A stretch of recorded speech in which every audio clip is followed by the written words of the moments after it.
दोस्तों नमस्कार। दोस्तों एनसीईआरटी सार संग्रह श्रृंखला के अंतर्गत आज प्रस्तुत है भारत के भूगोल का भाग 2। इसके अंतर्गत आप मृदा, प्राकृतिक वनस्पति, जैव विविधता, वन्यजीव अभयारण्य तथा राष्ट्रीय उद्यान से संबंधित महत्वपूर्ण वन लाइनर प्रश्नों को पढ़ेंगे। तो आइए शुरू करते हैं आज का वीडियो। सबसे पहले हम देखेंगे मृदा यानी सॉइल से संबंधित महत्वपूर्ण वन लाइनर प्रश्नों को। दोस्तों भारत की मृदाओं का जो वर्गीकरण है वो उत्पत्ति, रंग, संयोजन और अवस्थिति के आधार पर किया गया है। तो ये जो मृदा का वर्गीकरण है उसके अंतर्गत जो प्रमुख वर्गीकरण किया जाता है उसमें जलोढ़ मृदा, काली मृदा, लाल और पीली मृदा, लैटराइट मृदा, शुष्क मृदा, लवणीय मृदा, पीट मृदा और वन मृदा शामिल होती है। दोस्तों मृदा शब्द की उत्पत्ति लैटिन भाषा के शब्द सोलम से हुई है। इसका शाब्दिक अर्थ होता है फर्श यानी कि फ्लोर। तो याद रखिएगा सॉइल जिसका अर्थ मृदा होता है, इसकी उत्पत्ति लैटिन भाषा के सोलम शब्द से हुई है। भारत के सर्वाधिक क्षेत्र में कौन सी मृदा पाई जाती है? तो ये जलोढ़ या कछारी मृदा सर्वाधिक क्षेत्र पर विस्तृत है। रेगुर मृदा को किस नाम से जाना जाता है? तो काली मृदा को रेगुर मृदा के नाम से जाना जाता है। रेगुर मृदा का सर्वाधिक विस्तार किस राज्य में है? तो ये महाराष्ट्र में है। मालवा पठार में किस मृदा की अधिकता है? काली मृदा की अधिकता है मालवा पठार में। दोस्तों काली मृदा को स्वतः जुताई वाली मृदा भी कहा जाता है। ऐसा इसलिए है क्योंकि इसमें सिंचाई की कम आवश्यकता पड़ती है और यह मृदा कपास की खेती के लिए सबसे उपयुक्त मानी जाती है। तो काली या रेगुर मृदा ये कपास की खेती के लिए सर्वाधिक उपयुक्त मानी जाती है। दोस्तों मृदा का जो पीला रंग है वो फेरिक ऑक्साइड के कारण होता है, जबकि लाल रंग लोहे के ऑक्साइड के कारण होता है। तो याद रखिएगा मृदा का पीला और लाल रंग लोहे के ऑक्साइड के कारण होता है। लैटराइट मृदा मुख्यतः किन राज्यों में पाई जाती है? तो केरल, कर्नाटक और महाराष्ट्र में लैटराइट मृदा पाई जाती है। और लोहे की मात्रा अधिक होने के कारण कौन सी मृदा दिनों दिन अनुर्वर या इनफर्टिल होती जा रही है? तो ये लैटराइट मृदा लोहे की मात्रा अधिक होने के कारण दिनों दिन अनुपजाऊ होती जा रही है। मृदा की क्षारीयता को कम करने के लिए मृदा में क्या मिलाया जाता है? तो दोस्तों मृदा की क्षारीयता को कम करने के लिए इसमें जिप्सम का प्रयोग किया जाता है। लैटराइट मृदा भारत में मुख्यतः कहाँ पाई जाती है? तो मालाबार तटीय प्रदेश में लैटराइट मृदा पाई जाती है। सबसे कम जल धारण क्षमता किस मृदा की होती है? तो ये है बलुई दोमट मृदा। इसकी जल धारण क्षमता सबसे कम होती है। पौधों को सबसे अधिक जल किस प्रकार की मृदा से मिलता है? चिकनी मृदा से।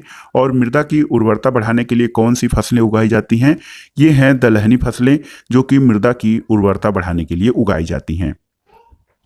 दोस्तों चंबल घाटी जो है इसका निर्माण किस भौगोलिक प्रक्रिया से हुआ है? चंबल घाटी का निर्माण अवनलिका अपरदन या गली इरोजन से हुआ है। चाय बागानों के लिए कौन सी मृदा उपयुक्त है? लैटराइट मृदा। और दोमट मृदा यानी एलुवियल सॉइल में कौन से कण पाए जाते हैं? तो दोमट मृदा में गाद, मृत्तिका और रेत के कणों की प्रधानता होती है।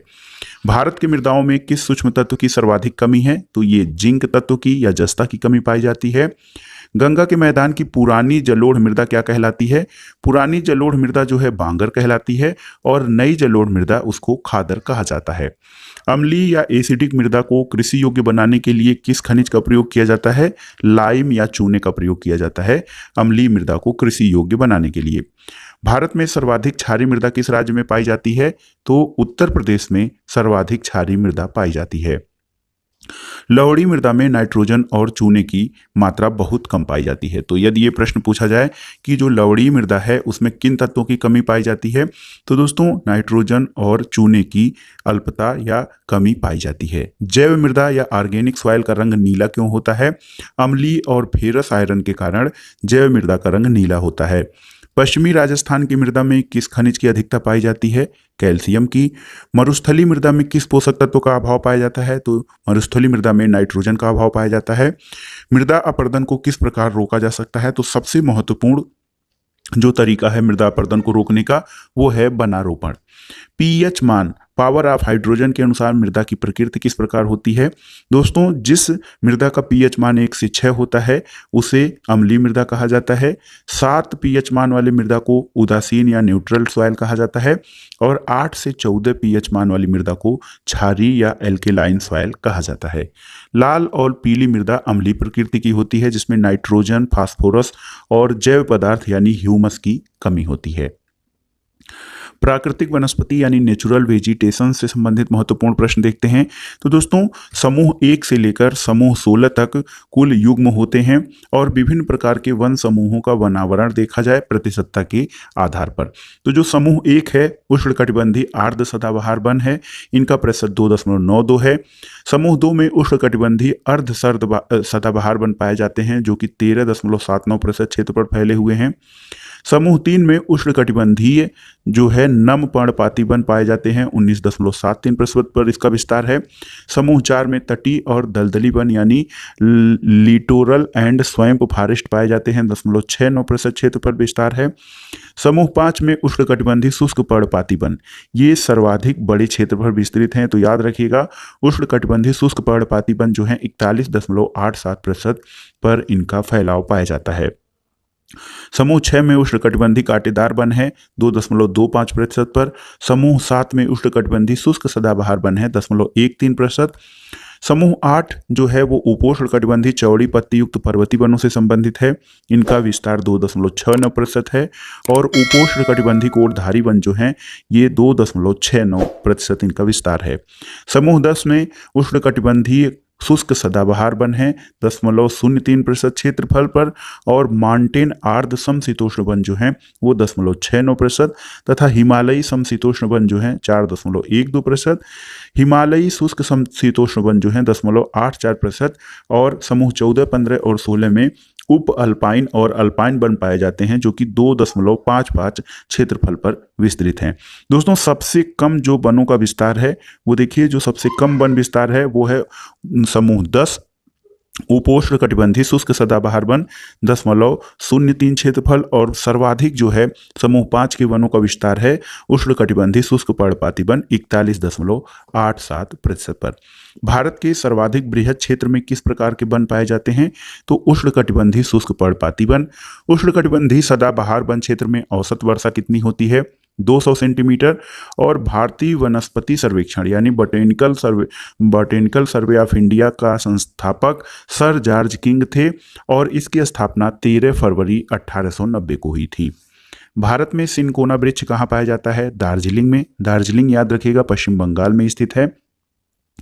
कत्था बनाने के लिए किस वृक्ष की लकड़ी का प्रयोग किया जाता है? खैर वृक्ष की लकड़ी का। और सामाजिक वानिकी में प्रयुक्त बहुउद्देशीय वृक्ष का उदाहरण कौन है?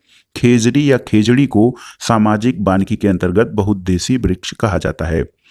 भारत में वन संरक्षण अधिनियम या फॉरेस्ट कंजर्वेशन एक्ट किस वर्ष पारित किया गया था? 1980 में। सागौन और साल, सागौन जो टीक ट्री होता है और साल का मीनिंग साल है, उसके वृक्ष किस प्रकार के वनों में पाए जाते हैं?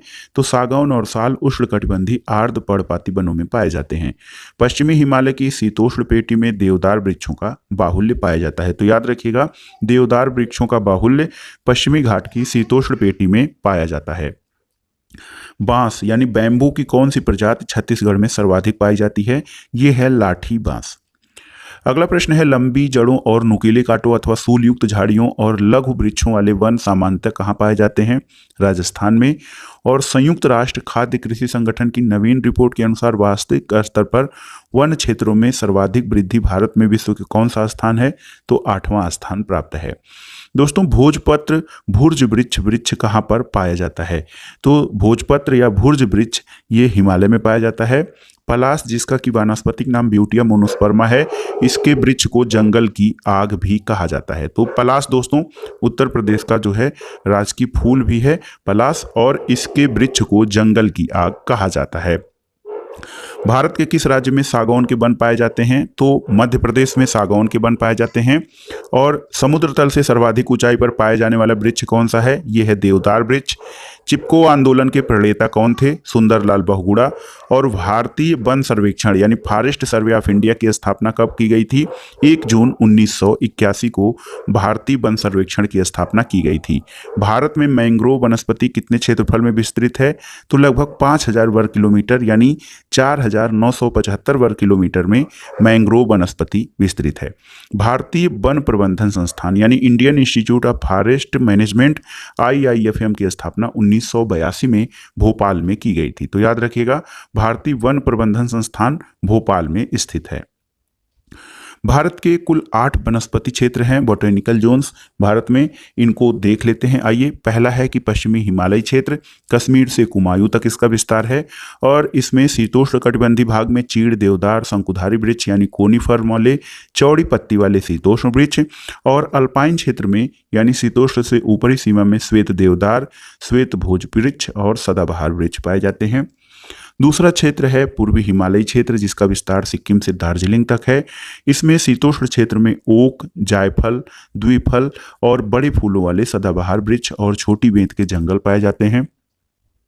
तीसरा क्षेत्र है भारत का तीसरा वनस्पतिक क्षेत्र, असम क्षेत्र है, जिसमें ब्रह्मपुत्र और सुरमा घाटियां हैं। इनमें सदाबहार वन और बीच बीच में घने बांसों की लंबे घासों के झुरमुट पाए जाते हैं।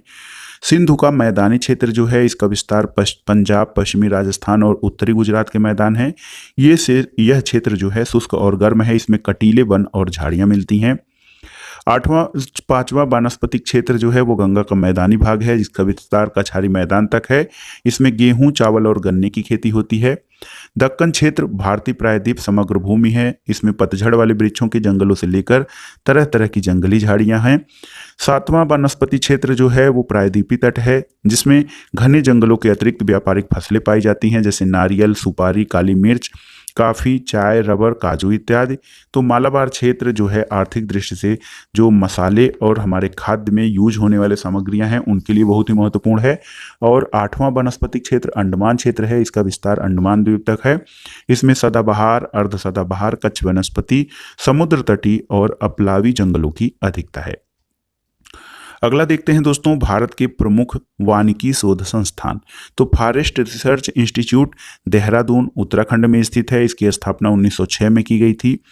Arid forest research institute Jodhpur Rajasthan में है। 1985 में इसकी स्थापना की गई थी। Institute of would science and technology 1938 में बेंगलुरु कर्नाटक में इसकी स्थापना की गई थी। रेन फॉरेस्ट रिसर्च इंस्टीट्यूट ये 1988 में स्थापित किया गया था, जोरहाट असम में स्थित है। Institute of forest genetic and tree breeding ये कोयम्बटूर तमिलनाडु में स्थित है। 1988 में स्थापना हुई थी। अगला है दोस्तों centre of social forestry and eco rehabilitation, Prayagraj में स्थित है। 1992 में स्थापित किया गया था। प्रयागराज उत्तर प्रदेश में है। इसका पुराना नाम इलाहाबाद था। हिमालयन फॉरेस्ट रिसर्च इंस्टीट्यूट 1977 में स्थापित किया गया था। शिमला हिमाचल प्रदेश में स्थित है। Advance centre for biotechnology and mangrove forest ये 1997 में इसकी स्थापना हैदराबाद जो कि तेलंगाना में है वहां पर की गई थी। ट्रॉपिकल फॉरेस्ट रिसर्च इंस्टीट्यूट 1988 में जबलपुर में स्थापित किया गया था। और institute of forestry research and human resource development Chhindwara Madhya Pradesh में स्थित है, जो 1995 में स्थापित किया गया था। इसके अलावा दोस्तों इंस्टीट्यूट ऑफ फॉरेस्ट प्रोडक्टिविटी 1993 में इसकी स्थापना रांची में की गई थी, जो झारखंड राज्य में स्थित है। और Indian plywood industry research and training institute 1962 में इसकी स्थापना बेंगलुरु कर्नाटक में की गई थी। और Indian institute of forest management आपने पढ़ा भोपाल में स्थित है, भोपाल मध्य प्रदेश में 1982 में इसकी स्थापना की गई थी। जीबी पंत हिमालयी पर्यावरण और विकास संस्थान यानी गोविंद बल्लभ पंत हिमालयी पर्यावरण और विकास संस्थान अल्मोड़ा उत्तराखंड में स्थित है। 1988 में इस संस्थान की स्थापना की गई थी। उष्णकटिबंधीय वनस्पति उद्यान और अनुसंधान संस्थान 1979 में स्थापित हुआ था, तिरुवनंतपुरम केरल में स्थित है। दोस्तों वृक्षों को बचाने के लिए एक चिपको आंदोलन चलाया गया था। इसकी शुरुआत उत्तराखंड के टिहरी गढ़वाल जनपद से की गई थी। अब आइए देखते हैं दोस्तों परीक्षाओं की दृष्टि से अत्यंत ही महत्वपूर्ण अध्याय जो है जैव विविधता यानी बायोडाइवर्सिटी। इसमें हम जो है चित्र के माध्यम से या मानचित्र के माध्यम से भारत के प्रमुख राष्ट्रीय उद्यानों के संबंध में पढ़ेंगे। तो ऊपर से देखते हैं लद्दाख में एक है, लद्दाख हमारा केंद्र शासित प्रदेश है। इसमें एक राष्ट्रीय उद्यान है हेमिस राष्ट्रीय उद्यान। जम्मू कश्मीर में 3 राष्ट्रीय उद्यान हैं, सिटी फॉरेस्ट या सलीम अली नेशनल पार्क, दाचीगाम और किश्तवाड़। इसके अलावा देखिए हिमाचल प्रदेश में 5 राष्ट्रीय उद्यान हैं, बृहद हिमालय, इंदर किला, खीरगंगा, पिन वैली और सिम्बालबारा। तो ये हिमाचल प्रदेश के 5 राष्ट्रीय उद्यान। उत्तराखंड राज्य में 6 राष्ट्रीय उद्यान हैं, जिम कार्बेट, गंगोत्री, गोविंद पशु विहार, नंदा देवी नेशनल पार्क, राजाजी और फूलों की घाटी। ये देखिए दोस्तों, हरियाणा में 2 हैं, कालेश्वर और सुल्तानपुर नेशनल पार्क। इसके अलावा राजस्थान में 5 नेशनल पार्क हैं, Mukundra hills desert national park, Keoladeo Ghana पक्षी विहार और रणथंभौर तथा सरिस्का। उत्तर प्रदेश में केवल 1 नेशनल पार्क है, दुधवा नेशनल पार्क, जो लखीमपुर खीरी जिले में स्थित है। बिहार में 1 नेशनल पार्क है, वाल्मीकि नेशनल पार्क। सिक्किम में 1 कंचनजंगा नेशनल पार्क है। मेघालय में आपके 2 हैं, बालपक्रम और नोक्रेक रिज। अरुणाचल प्रदेश में 2 नेशनल पार्क, माउलिंग और नामदफा। असम में 5 हैं, डिब्रू सैखोवा, काजीरंगा, मानस, नामेरी और ओरांग। नागालैंड में 1 national park, Intanki national park. Manipur में काबुल लामजाओ और सिरोही राष्ट्रीय उद्यान। मिजोरम में मुरलेन राष्ट्रीय उद्यान और पवंग फुई नीला पर्वत। पश्चिम बंगाल में आपके 6 नेशनल पार्क स्थित हैं, बुक्सा, गोरुमारा, नोएरा बोयली और सिंगालीला, सुंदरबन तथा जल्दापारा। उड़ीसा में, झारखंड में दोस्तों आपका 1 बेतला राष्ट्रीय उद्यान। उड़ीसा में 2 हैं, भितरकनिका और सिमलीपाल। छत्तीसगढ़ में इंद्रावती या कुटरू राष्ट्रीय उद्यान, कांगेर घाटी और गुरु घासीदास। संजय गांधी राष्ट्रीय उद्यान। दोस्तों ये देखिए, महाराष्ट्र में जो है, महाराष्ट्र में आपके 6 राष्ट्रीय उद्यान हैं, चांदोली राष्ट्रीय उद्यान, गोगामल राष्ट्रीय उद्यान, नावेगांव पेंच, संजय गांधी टडोबा यानी बोरीवली राष्ट्रीय उद्यान। इसके अलावा मध्य प्रदेश में सर्वाधिक राष्ट्रीय उद्यान हैं, बांधवगढ़, फासिल, कान्हा, माधव और पन्ना, संजय गांधी, सतपुड़ा वन विहार, डायनासोर और कूनो नेशनल पार्क। तो सबसे अधिक नेशनल पार्क मध्य प्रदेश में स्थित हैं। ये देखिए दोस्तों, महाराष्ट्र में आपने देख लिया कि 6 नेशनल पार्क हैं। गोवा में 1 महावीर या मोलम नेशनल पार्क है। गुजरात में जो है 4 नेशनल पार्क हैं, बंसदा, ब्लैकबक, गिर, मैरीन यानी कच्छ की खाड़ी। इसके अलावा तेलंगाना में 3 हैं, कोसु ब्रह्मानंद रेड्डी, महावीर हरिना वंशस्थली और मृगावती। आंध्र प्रदेश में 3 नेशनल पार्क हैं, पापीकोंडा, राजीव गांधी और श्री वेंकटेश्वर। कर्नाटक में 5 नेशनल पार्क हैं आपके, Anshi national park, Bandipur sanctuary, Bannerghatta, Kudremukh और राजीव गांधी यानी नागरहोल नेशनल पार्क। केरल में 6 नेशनल पार्क हैं, अनाईमुड़ी, इराविकुलम, मथिकतल 16, पराम्बिकुलम 16, पेरियार और साइलेंट वैली। साइलेंट वैली बहुत ही बार परीक्षाओं में पूछा गया है। तमिलनाडु में 5 नेशनल पार्क हैं, गिंडी, मन्नार मैरीन, इंदिरा गांधी, मुदुमलाई और मुकुर्ती नेशनल पार्क। इसके अलावा देखिए दोस्तों, अंडमान और निकोबार द्वीप समूह में Campbell, गालाथिया, Mahatma Gandhi marine national park, मध्य बटन द्वीप, माउंट हैरियट, उत्तरी बटन द्वीप, झांसी रानी मैरीन, सैडल पीक और साउथ बटन द्वीप यानी 8 नेशनल पार्क। अंडमान निकोबार में कुल 9 नेशनल पार्क स्थित हैं। दोस्तों ये था लिस्ट मानचित्र के अनुसार नेशनल पार्कों का। दोस्तों विलुप्त हो रहे जीवों और पेड़ पौधों के जीनों के संरक्षण के लिए नॉर्वे द्वारा अंतर्राष्ट्रीय जीन बैंक की स्थापना की जा रही है। तो ऐसे जीव जंतु और पेड़ पौधे जो विलुप्त हो रहे हैं उनके संरक्षण के लिए नॉर्वे स्कैंडिनेवियन देश है, उसके द्वारा एक अंतर्राष्ट्रीय जीन बैंक की स्थापना की जा रही है। भारत का सबसे बड़ा वानस्पतिक उद्यान यानी बॉटेनिकल गार्डन कहाँ है? ये कोलकाता में है। काजीरंगा राष्ट्रीय उद्यान असम में है। ये किसके लिए प्रसिद्ध है? एक सींग वाले गैंडे के लिए। महात्मा गांधी मरीन राष्ट्रीय उद्यान किस राज्य में है? अंडमान और निकोबार द्वीप समूह में। जीवाश्म यानी फॉसिल नेशनल पार्क ये मांडला मध्य प्रदेश में है। कान्हा राष्ट्रीय उद्यान मध्य प्रदेश में, ये रॉयल बंगाल टाइगर के लिए प्रसिद्ध है। वर्ष 1974 में स्थापित नामदफा राष्ट्रीय उद्यान अरुणाचल प्रदेश में है। बांदीपुर राष्ट्रीय उद्यान कर्नाटक, ये कब स्थापित किया गया था? 1974 में। नागरहोल राष्ट्रीय उद्यान, ये कर्नाटक का परिवर्तित नाम क्या है? राजीव गांधी राष्ट्रीय उद्यान। नोक्रेक जयमंडली क्षेत्र मेघालय में स्थित है। भारत का प्रथम राष्ट्रीय उद्यान कौन था? तो दोस्तों ये Jim Corbett national park Bharat का प्रथम राष्ट्रीय उद्यान था। रणथंभौर वन्य विहार किस राज्य में स्थित है? राजस्थान में स्थित है। अब आइए देखते हैं प्रमुख वन्य जीव अभ्यारण्य यानी wild life sanctuaries. Andhra Pradesh में कोरिंगा, कोल्लेरू, पोलिकट, नागार्जुन सागर और श्रीशैलम तथा प्राणहिता वन्य जीव अभ्यारण्य हैं। तेलंगाना में नागार्जुन सागर, श्रीशैलम, प्राणहिता और किन्नेर सानी। बिहार में देखिए जो वन्य जीव अभ्यारण्य है दोस्तों, बरेला झील, जुजबा सहनी पक्षी विहार, भीम बांध, गौतम बुद्ध, कांवर झील, कैमूर, वाल्मीकि तथा विक्रमशिला और गंगा डॉल्फिन। चंडीगढ़ में सुखना झील वन्य जीव अभ्यारण्य है। और देखिए ये जो छत्तीसगढ़ है यहाँ पर अचानक मार और सीता नदी वाइल्ड लाइफ सेंचुरीज हैं। गोवा में भगवान महावीर जिसका नाम मोल्लेम वाइल्ड लाइफ सेंचुरीज है। और गुजरात में ग्रेट इंडियन बस्टर्ड, गिर, कच्छ की खाड़ी, नल सरोवर, नारायण सरोवर, पूर्णा और जंगली गधा के लिए संरक्षण के लिए वर्ल्ड लाइफ सेंचुरीज बनाए गए हैं। हिमाचल प्रदेश में चंद्रताल, पोंग डैम और झील और रेणुका, जम्मू कश्मीर में चांगथाल झील, शीत मरुस्थल, होकेरसल और सुरिनसर मानसर, झारखंड में डालमा, गौतम बुद्ध, हजारीबाग, पारसनाथ, पलामू और तोपचंची तथा कर्नाटक में डांडेली, घाटप्रभा, चिंचोली और तालकावेरी, केरल में थडिक्कड़, इडुक्की, नेय्यार, पराम्बिकुलम, मालाबार, पेरियार, वायनाड और कुमारकाम वाइल्ड लाइफ सेंचुरीज। और देखिए मध्य प्रदेश में जो है बोरी, गांधी सागर, राष्ट्रीय चंबल, पन्ना, तातापानी, सोन और घड़ियाल। महाराष्ट्र में फड़साड़, बोर, कलसूबाई, हरिश्चंद्र घाट, मेल घाट, नगजीरा पक्षी, पेनगंगा, उमरेद, करहांडला जो हैं वाइल्ड लाइफ सेंचुरीज।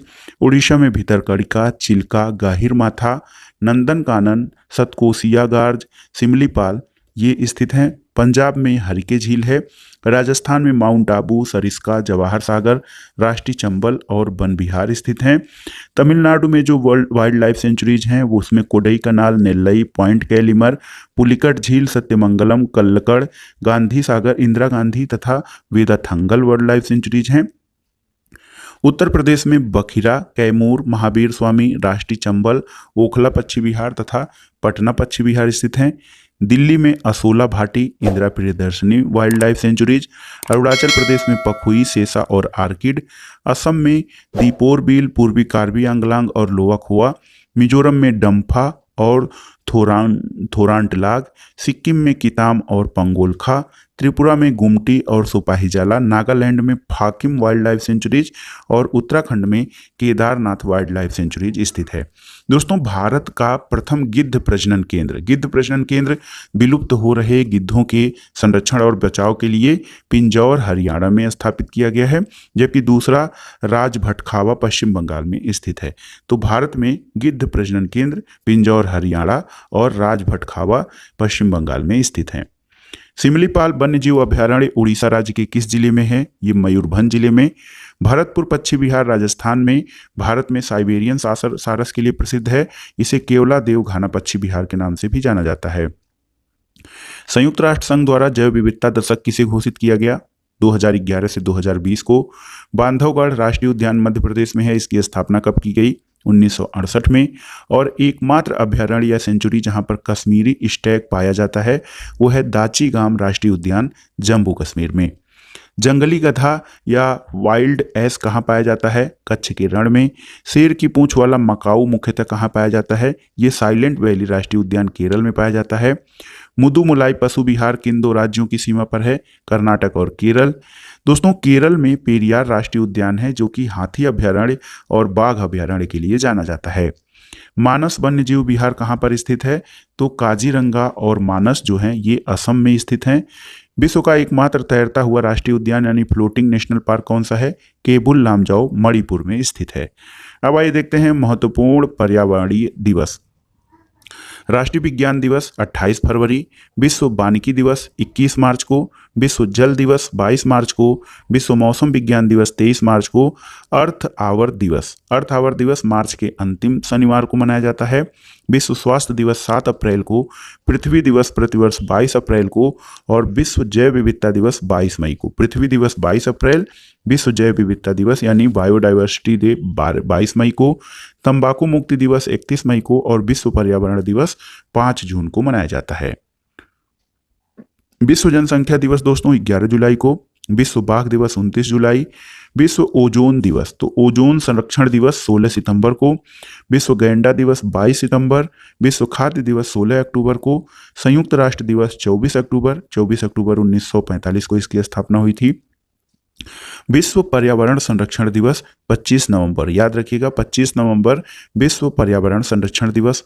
मानवाधिकार दिवस 10 दिसंबर और राष्ट्रीय प्रदूषण रोकथाम दिवस 2 दिसंबर को तथा राष्ट्रीय ऊर्जा संरक्षण दिवस 14 दिसंबर को मनाया जाता है। दोस्तों गर्म पानी अभयारण्य किस राज्य में स्थित है? तो ये असम में स्थित है। क्वागा किस पशु की विलुप्त प्रजाति है? जेबरा की। और डॉक्टर सलीम अली को बर्डमैन ऑफ इंडिया यानी भारतीय पक्षी विज्ञानी के रूप में प्रसिद्धि प्राप्त है। कंचनजंगा राष्ट्रीय उद्यान, राष्ट्रीय पार्क जो कि सिक्किम में स्थित है, ये किस वर्ष स्थापित हुआ था? 1977 में। और गिर वन किस राज्य में स्थित है? दोस्तों गिर वन जो है वो एशियाटिक लायंस के लिए प्राकृतिक पर्यावास या नेचुरल हैबिटेट है, जो कि गुजरात राज्य में स्थित है। भारतीय प्राणी सर्वेक्षण का मुख्यालय कहाँ पर है? तो ये कोलकाता में स्थित है, जूलॉजिकल सर्वे ऑफ इंडिया का मुख्यालय। हिम तेंदुआ या स्नो लेपर्ड भारत में कहाँ पाया जाता है? दोस्तों ये सिक्किम में है। सारस किस राज्य का राजकीय पक्षी है? उत्तर प्रदेश का। नल सरोवर पक्षी विहार किस राज्य में है? ये गुजरात में है। और यूनेस्को द्वारा भारत के कितने जैवमंडल आरक्षित क्षेत्रों को मान्यता प्रदान की गई है? तो ये कुल 11 क्षेत्र हैं।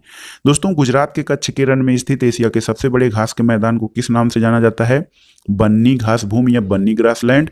भारत में जैवमंडल आरक्षित क्षेत्रों की संख्या कितनी है? दोस्तों यूनेस्को द्वारा जो भारत में जैवमंडल आरक्षित क्षेत्रों को मान्यता दी गई है वो 11 हैं, जबकि भारत में जैवमंडल आरक्षित क्षेत्र यानी बायोस्फीयर रिजर्व की संख्या 18 है।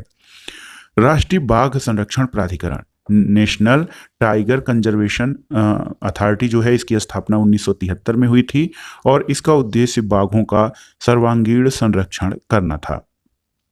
यहाँ पर देखिए भारत के 18 जैवमंडलीय आरक्षित क्षेत्र या बायोस्फीयर रिजर्व जो हैं वो उनकी स्थापना वर्ष, नाम और किस राज्य में स्थित हैं उनके बारे में दिया गया है। नीलगिरी 1986 में इसकी स्थापना हुई थी, तमिलनाडु, केरल और कर्नाटक राज्य में है। दूसरा है नंदा देवी जो 1988 में स्थापित किया गया था, उत्तराखंड में है। नोकरेक मेघालय में है, 1988 में इसकी स्थापना हुई थी। मन्नार की खाड़ी तमिलनाडु में है, 1989 में। सुंदरवन पश्चिम बंगाल में स्थित है, 1989 में जैवमंडल आरक्षित क्षेत्र घोषित किया गया। मानस असम में स्थित है, 1989 में। ग्रेट निकोबार जैवमंडल आरक्षित क्षेत्र अंडमान निकोबार द्वीप समूह में है। सिमलीपार उड़ीसा में है जो 1994 में स्थापित किया गया था। डिब्रू सैखोवा बायोस्फीयर रिजर्व 1997 में इसको मान्यता दी गई, असम में स्थित है। दिहांग दिगाम जो 10वां हमारा बायोस्फीयर रिजर्व है ये अरुणाचल प्रदेश में स्थित है, 1999 में इसको आरक्षित क्षेत्र घोषित किया गया। पंचमढ़ी मध्य प्रदेश में है, 1999 में जैवमंडलीय आरक्षित क्षेत्र घोषित किया गया। कंचनजंगा जैवमंडल आरक्षित क्षेत्र सिक्किम में है, सन 2000 में इसको मान्यता दी गई। अगस्त मलाई जो है तमिलनाडु और केरल राज्य में विस्तृत है, 2001 में इसको बायोस्फीयर रिजर्व घोषित किया गया। अचानक मार अमरकंटक मध्य प्रदेश छत्तीसगढ़ में स्थित है, 2005 में मान्यता प्राप्त हुआ। कच्छ का रण या ग्रेटर कच्छ का रण 2008 में ये गुजरात राज्य में स्थित है। Cold desert biosphere reserve Himachal Pradesh में स्थित है, 2009 में इसकी स्थापना की गई। और शेषाचलम पहाड़ी 2010 में ये आंध्र प्रदेश राज्य में स्थित है। इसके अलावा पन्ना बायोस्फीयर रिजर्व 2011 में स्थापित किया गया, ये मध्य प्रदेश में स्थित है। अगला प्रश्न है दोस्तों, जयमंडल आरक्षित क्षेत्र नंदा देवी किस राज्य में स्थित है? ये उत्तराखंड में है। और भारत के किस राज्य या केंद्र शासित प्रदेश में विविध समुद्री पेड़ पौधे तथा जंतुओं को संरक्षित करने के लिए जैव आरक्षित क्षेत्र स्थापित किया गया है? अंडमान निकोबार द्वीप समूह में। वाल्मीकि बाघ आरक्षित क्षेत्र किस राज्य में स्थित है? ये पश्चिम बंगाल में है। और दोस्तों रामसर समझौते या नम भूमि आर्द्र भूमि संरक्षण क्षेत्र के लिए जो रामसर समझौता किया गया था उसके अंतर्गत भारत के कुल 37 आर्द्र भूमि क्षेत्र हैं। भारत के 37 आर्द्र भूमि क्षेत्रों को आप इस प्रकार से देख सकते हैं दोस्तों। ये देखिए, आंध्र प्रदेश में कोलेरू झील, असम में दीपोर झील, हिमाचल प्रदेश पैंगडैम रेणुका आर्द्रभूमि और चंद्रताल आर्द्रभूमि, जम्मू कश्मीर में बुलर झील, होकेरसर झील और सुरिनसर तथा मानेसर झील, लद्दाख में सो मोरारी झील, केरल में अष्टमुदी आर्द्रभूमि, षष्ठम कोट्टा झील और वेम्बनाड कोल आर्द्रभूमि, मध्य प्रदेश में भोज आर्द्रभूमि, मणिपुर में लोकटक आर्द्रभूमि, उड़ीसा में चिल्का झील और भितरकनिका मैंग्रोव। पंजाब में जो दोस्तों आर्द्रभूमि क्षेत्र है वो हरके झील, कांजली झील, रोपड़ झील, केशोपुर मियाँ सामुदायिक रिजर्व, ब्यास कंजर्वेशन रिजर्व और नांगल वन्यजीव अभयारण्य है। राजस्थान में सांभर झील और केवलादेव राष्ट्रीय पार्क के अंतर्गत जो है आर्द्रभूमि क्षेत्र घोषित है। तमिलनाडु पॉइंट कैलीमरे में, त्रिपुरा में रुद्रसागर झील और उत्तर प्रदेश में अपर गंगा नदी, नवाबगंज पक्षी अभयारण्य, पार्वती अरंगा पक्षी विहार जो है, समस्तपुर पक्षी विहार, सांडी पक्षी विहार, सरसई नवार झील और समन पक्षी विहार, ये जो हैं उत्तर प्रदेश के रामसर समझौते के अंतर्गत आर्द्रभूमि है। पश्चिम बंगाल जो है यहाँ पर सबसे बड़ा आर्द्रभूमि क्षेत्र है, पूर्वी कलकत्ता आर्द्रभूमि तथा सुंदरवन। गुजरात में नल सरोवर पक्षी अभ्यारण्य तथा महाराष्ट्र में नंदुर मद महेश्वर आर्द्रभूमि क्षेत्र है, जो कि रामसर सम्मेलन के अंतर्गत शामिल है। दोस्तों, क्षेत्रफल की दृष्टि से अगर जो देखा जाए तो सबसे बड़ा जैव मंडल क्षेत्र या बायोस्फीयर रिजर्व मन्नार की खाड़ी और सबसे छोटा बायोस्फीयर रिजर्व डिब्रू सैखोवा असम है। यहाँ पर देखिए एक सूची दी गई है। भारत में 50 बाघ आरक्षित क्षेत्र हैं, जो इस प्रकार से हैं दोस्तों। असम में काजीरंगा, मानस, नामेरी और ओरांग। अरुणाचल प्रदेश में नामदफा, पक्के या पखुई तथा कामलांग। आंध्र प्रदेश में याद रखिएगा नागार्जुन सागर और श्रीशैलम। तेलंगाना में कावल, अमराबाद। बिहार में वाल्मीकि। छत्तीसगढ़ में इंद्रावती, अचानकमार और उदंती। झारखंड में पलामू। कर्नाटक में बांदीपुर, नागरहोल, भद्रा, दांदेली, अंसी, बिलीगिरी और रंगनाथ। केरल में पेरियार, परम्बकुलम। मिजोरम में डंपा। मध्य प्रदेश को टाइगर स्टेट भी कहा जाता है। यहाँ पे बाघ आरक्षित क्षेत्र बांधवगढ़, सतपुड़ा, कान्हा, पन्ना, पेंच, संजय तथा दुबरी हैं। महाराष्ट्र में मेलघाट, पेंच, तादोवा, अंधेरी, सह्याद्री, बोर, नागजीरा। राजस्थान में Ranthambore tiger reserve, Sariska tiger reserve, Mukundra hill. Uttar Pradesh में दुधवा, पीलीभीत और अमनगढ़। तमिलनाडु में जो है कालकड़, मुंदुथेरई, अन्नामलाई, मधुमलाई और सत्यमंगलम। उत्तराखंड में जिम कार्बेट, जो कि पहला टाइगर बाघ रिजर्व और दूसरा है राजाजी। पश्चिम बंगाल में बुक्सा और सुंदरवन तथा उड़ीसा में सिमलीपार और सतकोसिया। ये भारत के 50 यानी 50 बाघ आरक्षित क्षेत्रों की स्थिति थी। अब आइए देखते हैं प्रमुख वन्य जीव संरक्षण परियोजनाएं। बाघ परियोजना याद रखिएगा 1973 में बाघ संरक्षण के लिए चलाई गई। गिद्ध संरक्षण परियोजना 2006 में गिद्धों को विलुप्त होने से बचाने के लिए चलाया गया। गिर सिंह परियोजना 1973 में गिर अभ्यारण्य में गुजरात के सहयोग से। हाथी परियोजना 1992 में झारखंड के सिंहभूम जिले से प्रारंभ की गई थी। कस्तूरी मृग परियोजना देखिए बहुत ही महत्वपूर्ण है, 1970 में कस्तूरी मृग के संरक्षण के लिए। लाल पांडा परियोजना 1996 में विश्व प्राकृतिक निधि यानी WWF world wild life fund के सहयोग से पद्मजा नायडू हिमालयन प्राणी उद्यान में आरंभ किया गया था। थामिन मृग परियोजना 1977 में मणिपुर में पाए जाने वाले थामिन मृगों के लिए संरक्षण के लिए।